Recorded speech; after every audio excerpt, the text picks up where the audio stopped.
Burayi ni Clásico.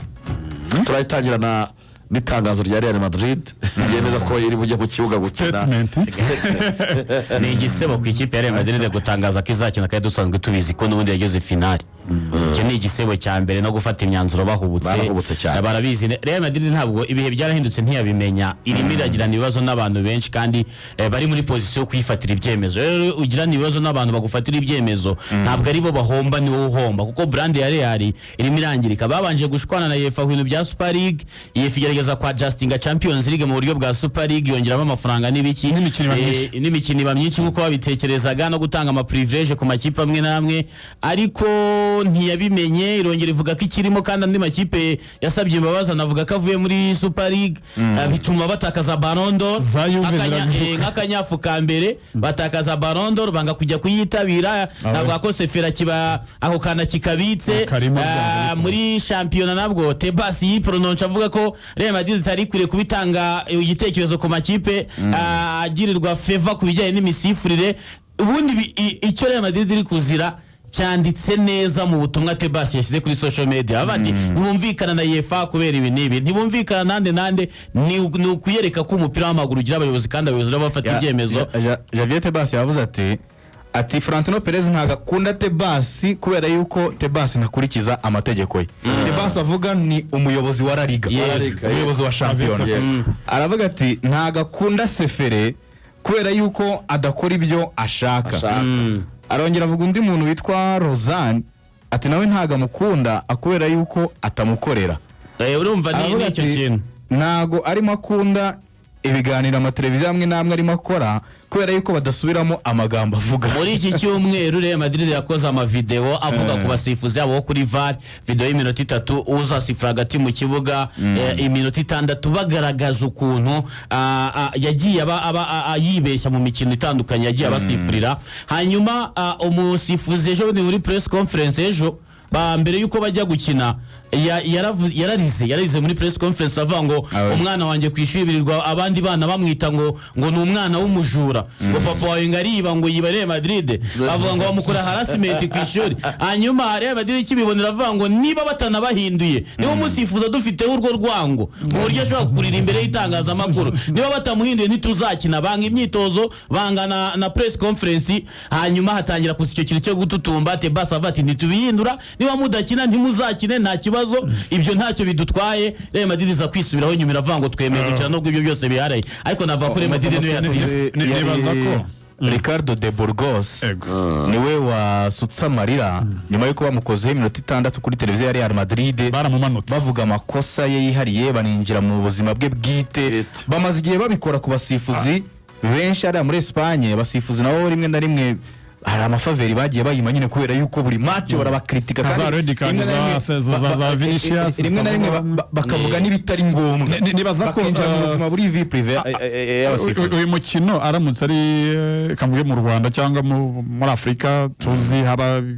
hanze y'ikibuga twabyita mind game, gusa je pense ko hano ari cyo bigamije. Ariko turebe Real Madrid gukina n'umukino ari insina ngufindira Barcelona muri uyu mwaka. Mwaka by'ukuri yarakubiswe za bitani inkoni za mugani wa Bekeni inkoni zabaye nyinshi. Bagiye gukina FC Barcelona muri match cyo gukora muri match rizeruka ibatsinzemo 9. Real Madrid ifite nibyo ngiye kujyaho mu mikino numva muri match ebyiri zeruka Barcelona ibatsinzemo ibitego 9 muri 2 bafitemo 2 gusa. No kuvuga ngo match yakinwe tariki 12 z'ukwa mbere uyu mwaka yatsinzwe 5 kuri 2 ari ku gikombe cya Super Coupe finale. Match 26 z'ukwa 10 umwaka ushize yariye 4 ku busa muri champion iri 9 ntabwo ari mu kigereranyo cya 7 icyenda na 7 bitse. No kuvuga ngo iyo ugiye kureba Real Madrid uyu mwaka mu by'ukuri ni saison yayo mbi. Nibo masaison mbi yagize Ligue des Champions yakubiswe ivamo. Muri championnat ubona ko Barcelona ikubise igitutu, Hans Flick ubona ko amaze gushyira ibintu ku murongo. Bivugwa ko byanze bikunze habaye impinduka cyangwa zidasanzwe. Carlo Ancelotti ni saison yanyu muri Real Madrid byanze bikunze batsinzwe ashaka no kwirukana. Rwose ubonye ko banatangiye no guteguza umutoza ushaka kuza agatekinga interim agasoza championnat. Nibaza ko iyo ugiye kura muri Ray Cup cyangwa igikombe cy'umwami zombe zimaze gura imikino 37. ngo bakinisha mu gikombe cumi na kane cya gitego cya Gareth Bale yego asiga Montoya Batra aramucenza inyuma y'ikibuga aramuzenguruka amusanga imbere muri izo nshuro Barcelona maze gutsindamo 13 Real 16 banganyije 8 iyo ugiye kureba Barcelona igiye gukina umukino izi ko kuwa gatatu ifite match ya demi finale ya Ligue des Champions contre Inter de Milan equipe cy'umukino classique contre Barcelona cy'umukino wa kwita football moderne iyo ugiye kureba Real Madrid gusova saison yayo y'uyu mwaka twibutse ko umwaka ushize Vinicius Junior ndetse na Jude Bellingham baje muri batatu ba mbere ba Ballon d'Or Ballon d'Or Rezoma yitwaga na Rodri ariko batatu ba mbere harimo bari babiri Rezoma kuri Manchester muri batanu ba mbere ko na Carvajal yari hafi iyo ugiye kureba uyu mwaka igura Kylian Mbappé rote yaje azi neza ko kimwe mu byagiye gutwara i Madrid ari igikombe cya Ligue des Champions na Ballon d'Or haracyari kare ariko byari mu byibanze bivuze ngo agiye kuzagira imyaka 27 gataratwara Champions byari mu byibanze Champions simbona ko bishoboka haracyari amahirwe ariko biragoye ko Barcelona irusha amanota 4 mbona ko idashobora gutakaza byanze bikunze yakomeza kuri finale Ligue des Champions yavamo igomba kumetera amanota 4 so wajya kureba mu gikombe cy'umwami niho navuga ngo ifite amahirwe yo kuba yasoza championnat idafite navuga ngo ishishi mu kabati kayo byibuze akajyamo kamwe niyo cyabara agakombe ariko kakajya mu gikombe cy'umwami Real Madrid equipe yashinzwe kubw'umwami cyangwa equipe itanahuriye na royauté yo muri Espagne c'est vrai kuba yatwara iki gikombe byasova byibuze saison yayo icyubahiro cyayo gukomeza gutsinda Barcelona bigiye kujyana kuri match y'uyu munsi iyi match y'uyu munsi abafana ba Real Madrid nibaza ko igiye kureba mu mibare yabo contre aba Barcelona nubwo ari igikombe cy'umwami ariko ku bikombe bitatu birimo bikirwa muri no saison ikirimo byose ifite amahirwe yo kuba yatwara bibiri ushobora gutwara champion na Ligue des Champions umukandida uri favori birashoboka eshatu ahubwo bitatu byakunda narimo mvuga ngo muri bitatu bishoboka iyo iftemo bibiri birashoboka impamvu kuri uyu munsi Real Madrid izi neza ko irakina nka do die game no gusova saison yayo mbona ko amahirwe bya kwiteguye na neza iyi kipe iri muri Cote Febre akuri kuri Loki inahanga hari kipe bakunda kuvuga ko ngifite ibibazo nibwitsinda ngibibazo byaje tubatwaje nibaza ko Perez Ancelotti turebe iri mu manegociation yo gukonvinsinga bamwe bakinnyi bakomeye ko yabazana muri uyu mwaka ba Arnold bigano biri kure bibiri close ba Saliba n'ubungu imuryamyeho bucece nibaza ko kuba yakonvinsinga abakinnyi no kuba yasova saison no gutwara igikombe cy'umwami sino nibaza ko Ancelotti nawe kugira ngo ajye kuko fact yawe irumvikana kuko nta garanti bafite ko batwara igikombe cya Champions biragoye nari bangasozaho finale bafite ni ingi Ancelotti finale is one game no kuza ntuze no gukompo ni metere pressurezi no gushyiraho akadomo hejuru nibaza ko Ancelotti kugira ngo ajye gutoza Samba Boys byanze bikunze nimwe mu bakandida Margreke na Klopp bimuvuga ariko nimba uziko ashobora gusanga Samba Boys nayo zikiri gushagurika kujya mu gikombe cy'isi cy'umwaka utaha kujyamo ajyanye igikombe asubiye mu kaza mu myaka 30 adaherukamo agomba kuva i Madrid neza twibuka ko abatoza bavuye i Madrid neza barahagaruka si ubwa mbere yabahagarutse anagiye yanagaruka c'est vrai on sait jamais nibaza ko kuva ahantu neza bituma bagutekerezaho n'indi shuri twaye igikombe yaba akoze neza ahubwo icyo tugomba kureba hano hari team news David Araba na Kamavinga yavuye muri liste agomba no gusanga we n'abandi bene Eder Militao barajya uyu munsi kureba match gusa na hanyuma Darabori muri Swat ikiza kirimo bagaruye Ferland ku ruhande rw'ubumoso bivuze ngo nubwo Kamavinga dahari batekereza ko azakina kuri gatatu Ferland nyura umwanya arahari kandi byamahire ni nabo barusha mu kugarira hanyuma abagaruyemo Kylian Mbappé mamenya ko warumaze igihe nawe afite ibibazo by'imvune ndetse n'amakarita yagiye abona byatumaga adakina mu buryo buhoraho muri Real Madrid ntekereza ko Real yagaruyemo abakinnyi babiri b'ingenzi Ferland na Mbappé muri Barcelona bamaze igihe badafite Robert Lewandowski bivugwa ko azamara ibyumweru bitatu ari hanze bavunikije Alejandro Balde na equipe nayo imaze iminsi iri gutsinda igitego kimwe nkuko bimeze kuri Real kuko nayo imaze imikino 3 ya Champions League igitego kimwe ku busa ku ikipe ya Barcelona yagaruye Ter Stegen wenyine yagaruye na Ter Stegen ariko ntekereza ko ataza kuvana mu Chelsea ariko ni match nanone mbona ko iri plus psychologique kuruta ukuntu yaba abakinnyi bahari mu kibuga ukuntu Barcelona Hans Flick yigize nka equipe navuga ko iri igendera niba 11 babonetse bajya mu kibuga yitwara neza nibyo Robert Lewandowski ntahari ariko iramukinishe Ferran Torres kuri match ya Valence atsinda hat-trick match ibanza niyo kwishyura ntekereza ko n'abakinnyi Pedro hari ukafite Lamine Yamal na Rafinha ufite equipe yawe bashobora kuba barivariza ariko nanone Lamine Yamal yavuze ko the business is not over yet urugamba rwose ni nkaho rugitangira ariko nanone nka Barcelona butsinze no match igatwara igikombe cya mbere igahita ijya mu mutwe yo gutekereza ko yatwara treble kuko muri champions ifite avance y'amanota 4 iramutse ikomereje aho ngaho na Champions League n'imikino 3 isigaye mpamya ko yaba ari boost nziza mu mitwe y'abakinnyi b'ikipe ya Barcelona ariko batsinzwe no match mbere yuko binjira kuri match ya Inter mpamya ko Hans Flick byamusaba inama zitari nke zo kugira ngo yongera boosting morale y'abakinnyi biwe simbona Real itakaza gatoya hano equipe ya Real Madrid muri match 14 zitambutse ntagira tsinda adversaire ishyizemo ikinyuranyo cy'ibitego bibiri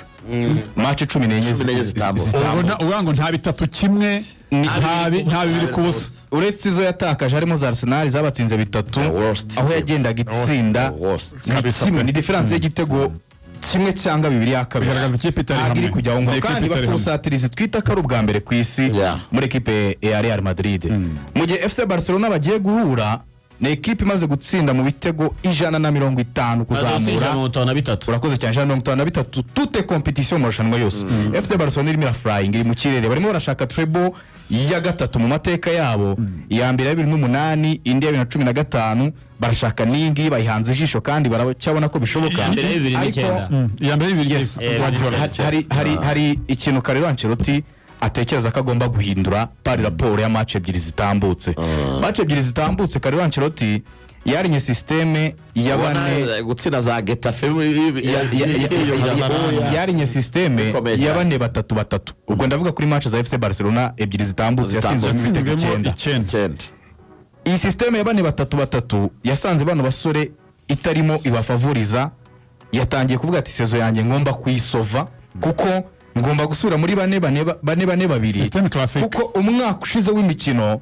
toute competition Real Madrid yatakaje match ebyiri gusa ariko ubu ngubu kuva yajya kuri no systeme kugira ngo Mbappe ajye mu kibuga ruhande Mbappe atake na Rodrigo Guzace ku rundi ruhande amaze gutakaza match 12 mu marushanwa yose kandi yagiye atsindwa match zikomeye cyane match ya Arsenal FC Barcelona za Liverpool zaramukubise za AC Milan zose za AC Milan zaramukubise match 12 zose aragenda arazitakaza amarushanwa yose kuri shora aravuga ati systeme ya bane babiri iraza kumfasha iki muri match ebyiri zitambutse FC Barcelona yagiye ndusha kudomina hagati mu kibuga ikiharira umupira cyane ku buryo ba Pedri biborohera kubona abataka babo uretse gato biborohera kubona abataka babo bagacomeka amapasi anyura mu defense y'ikipe ya Real Madrid bakisanga bari vulnerable aravuga ati kuri inshuro FC Barcelona niba icyo kirimaze kucyubaka ko yagumana umupira hagati mu kibuga reka nyishyiraho mediateri bane nibura ngabanya ama espace ba Pedri na ba Dion na ba Dani Olmo bashobora kuboneramo abataka babo niyo mavuga ati ngoma gusubira kuri bane bo hagati na bane b'inyuma na babiri bataka kuri inshuro aravuga yuko ashobora no gufata riske umwe muri bari abatatu akavamo kugira ngo hiyongere mu mediateri uko bakora icyo bita overload kongera imbaraga nyinshi muri mediane Pedri ntagatembereza umupira ukabyifuza ntago yubura amaso ngabona ikibuga kirangaye barifuza compactness ihagije none akavuga ati kuri inshuro ndashaka kwifashisha Dani Ceballos atigeze akoresha muri match ebyiri zatambutse kwere ko Real Madrid muri match ebyiri zatambutse yagiye buri kintu cya control mu mukino hagati kwiharira umukino dominance kuba nayo yatembereza umupira ikagira igihe runaka cyo gutegura ibintu byayo ariko bahererekanya bakaza gutungura Barcelona akaba bayitsinda igitego Ceballos mu mukino Real Madrid